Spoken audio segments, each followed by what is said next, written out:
Danantara sudah diluncurkan oleh Presiden Prabowo 24 Februari ya.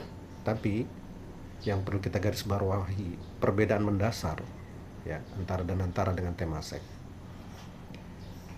Menurut pandangan saya, berdasarkan pencermatan saya dengan men-searching beragam informasi, tentu saya siap dikoreksi kalau informasi yang saya dapat ini adalah informasi yang tidak tepat. Tapi yang saya pahami, yang saya ketahui,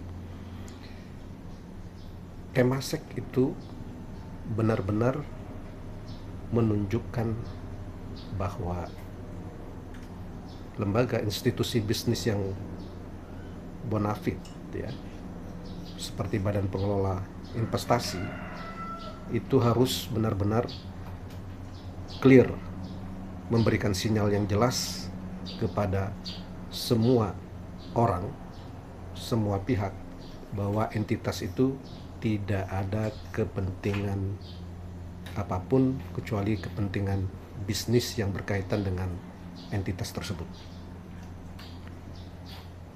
Temasek kalau kita perhatikan, kita komparasi dengan Danantara misalnya, di Temasek ya, sepengamatan saya tidak ada pejabat negara yang merangkap sebagai board, sebagai dewan direksi, sebagai pengurus.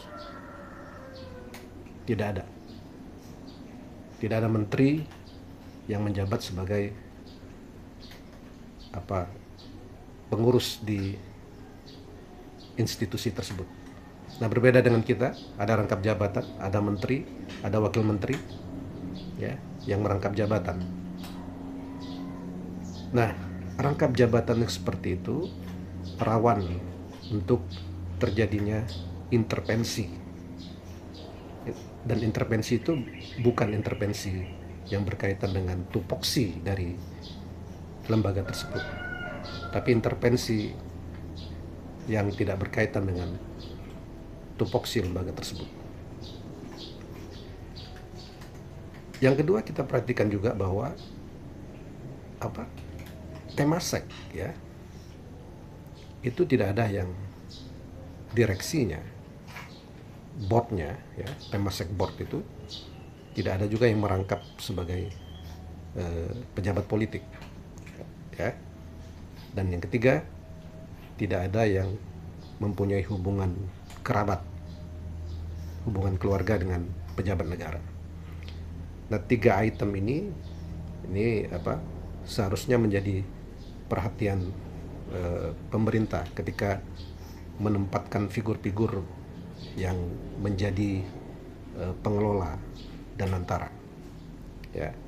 Karena kalau tidak seperti itu, maka lembaga yang mengawasi, lembaga yang memiliki begitu besar dana, itu akan sangat rawan menjadi perpanjangan tangan kepentingan-kepentingan yang tidak seharusnya, yaitu seperti kepentingan politik ya. Nah, itu yang ingin kita sampaikan ya, karena ini baru diluncurkan dan masih presiden dan negara kita masih punya kesempatan untuk memperbaiki, termasuk memperbaiki susunan dari figur-figur yang mengelola Danantara ini, sehingga Danantara ini benar-benar bersih, tidak ada kepentingan-kepentingan di luar kepentingan bisnis di dalamnya. Dan bisnis itu adalah untuk kepentingan negara, bukan untuk kepentingan politik, bukan untuk kepentingan elit ya.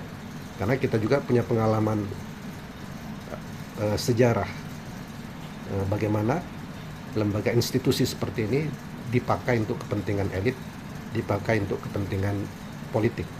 Contohnya adalah sudah terjadi yang terjadi di Malaysia, yaitu fenomena skandal 1MDB, di mana lembaga pengelola investasi kemudian dijadikan untuk lahan korupsi dan lahan pencucian uang. Itu karena permasalahan mendasarnya karena lembaga tersebut terkooptasi oleh kekuatan politik. Demikian yang ingin saya sampaikan. Terima kasih. Jangan lupa share, like, komen, dan berikan subscribe Anda. Assalamualaikum warahmatullahi wabarakatuh.